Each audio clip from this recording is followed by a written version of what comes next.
Home minister को बोलिए house में आ जाएगा। ये अपोजिशन तय ना करे मुझे क्या बोलना है कैसे बोलना है। नहीं तो यही चीज जो आप मेरे से पूछ रहे हैं वो उनको बोलिए हाउस में आके बोल दे।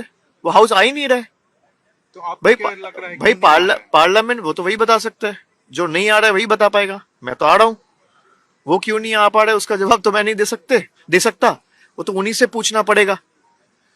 लेकिन ये जो इतना पार्टी तोड़ने के बाद, इतना मेजोरिटी रहने के बाद जो आप हाउस अवॉइड कर रहे हो या हाउस में नहीं आ रहे हो, ये दर्शाता है कि आप कहीं ना कहीं उन सवाल, विपक्ष के सवाल का जवाब नहीं देना चाहते हो और आप अंदर से घबराए हुए हो। और आप भी अंदर से जानते हो दिल्ली में जो आपके इंस्ट्रक्शंस पे हुआ है वो कहीं ना कहीं गलत तो है और उसका जवाब आपके पास नहीं है। नहीं, वो सौंपने का क्या है, वो तो बोला ही है आप आ जाओ, कल सुबह 11 बजे हाउस में आ जाओ, चर्चा हो जाएगी।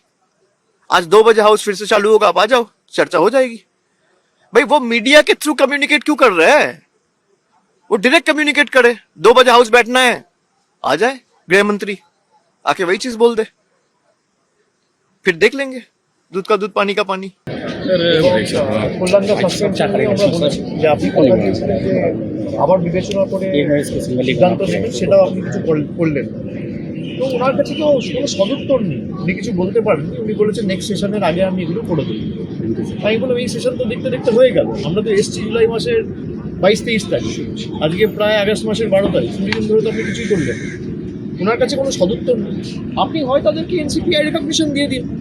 আপনি রেকগনিশনও দিচ্ছেন না। আপনি রেকগনিশন দিলে তৃণমূল পার্টি বা তৃণমূল কংগ্রেস অফিসিয়ালি এটা চ্যালেঞ্জ করে হাইকোর্ট, সুপ্রিম কোর্ট যেতে পারে। আপনি রেকগনিশন দিচ্ছেন না, আর আপনি আমাদের টাইম থেকে কেটে তাদের বলবার সুযোগ করে দিচ্ছেন। তারা যখন বক্তব্য রাখছে তাদের নামের পাশে লেখা আছে অল ইন্ডিয়া তৃণমূল কংগ্রেস। যারা বক্তব্য রেখেছে এই গ্রুপ থেকে তথাকথিত এনসিপিআই এর এমপিরা, তাদের নামের পাশে লেখা থাকছে এআইটিসি। তারা জোড়া ফুল প্রতীক চিহ্নে নির্বাচিত, মমতা বন্দ্যোপাধ্যায়ের ছবি সামনে রেখে নির্বাচিত, আর এসে এখন বলছে এনডিএকে সমর্থন করছে। 10 শিডিউল যদি আপনি দেখেন তাহলে ডিসকোয়ালিফিকেশন ছাড়া আর তো কোনো উপায় নেই। তো আমরা এটা জুন মাসেও যখন ডিসকোয়ালিফিকেশন পিটিশন ইন্ডিভিজুয়ালি 20টা মুভ করা হয়েছিল তখনও স্পিকারকে বলেছিলাম। আজকে প্রায় 2 মাস হয়ে গেল, কোনো সদুত্তর নেই। আজকেও একই কথা বলেছি, এবং সুপ্রিম কোর্টের একটা অর্ডার আছে যে 3 মাসের মধ্যে স্পিকারকে বিবেচনা করতে হবে।